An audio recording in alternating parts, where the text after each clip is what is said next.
దేవుడు, సృష్టికర్త అయిన దేవుడు, సమస్తమును కలిగించిన దేవుడు ఈ లోకంలో మనిషిగా వచ్చాడు. ఎందుకనంటే మన అందరం మనుషులమే.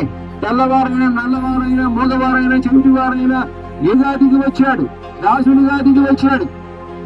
కనుక ఈ సాయంకాల వేళ ప్రియులారా, మనుషులమైన మనల్ని రక్షించుట కొరకాయ్, మన పాపము నుంచి విడిపించుట కొరకాయ్, పాపము నుంచి విముక్తి కలిగించుట కొరకాయ్ ప్రియులారా, దేవుడే ఈ లోకానికి నరుడిగా వచ్చాడండి, మనిషిగా వచ్చాడండి.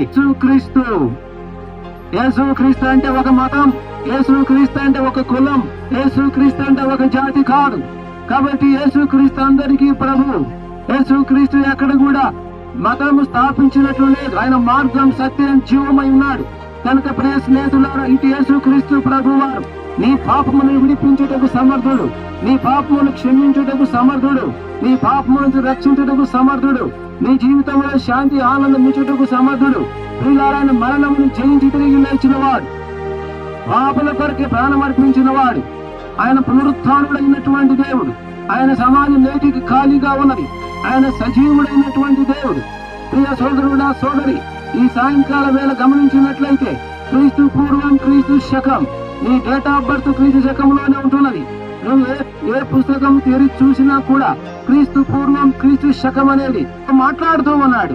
ఎప్పుడైనా సరే ఆయన ఎరుగుతావా? ఆయన ఎందుకు విశ్వాసం ఉంచుతావా? నా కుమారుడా, నీ హృదయం నాకు ఇమ్ము అంటున్నాడు. నీ హృదయం ఆయనకి ఇస్తావా? హృదయం అన్నిటికంటే మోసకరమైనది, ఘోరమైనది అది కాదు.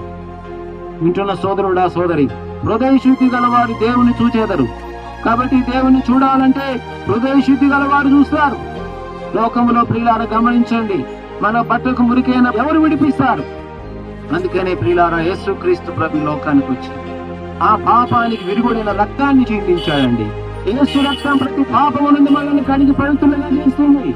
కాబట్టి నేనే యేసు ప్రభువు వద్దకు రండి, ఆశపడి భారం మోసుకునిచున్న వారులారా నా యొద్దకు రండి, భూదిగంతములని వాసులారా నా వైపు చూడండి. ఆశపడి భారం మోసుకునిచున్న వారులారని పిలుస్తున్నాడు. సామాన్యులారా, సామంతులారని పిలుస్తున్నాడు. భూదిగంతములని వాసులారని పిలుస్తున్నాడు. సర్వజనుల ప్రేమ గల పిలుపు. దేవుడు నిన్ను కృపతో పిలుస్తున్న పిలుపు. ఇంతవరకు ప్రియ సోదరుడా, సోదరి, నువ్వు పాపములో జీవిస్తూ ఉంటే నీ పాపము నిన్ను నరకానికి తీసుకుని వెళ్తుంది. ఆయన నమ్మితే నిత్య జీవము, ఆయన నమ్మితే నిత్య శాంతి కావాలా? నేడే చిన్న ప్రార్థన చేస్తే చాలు. యేసు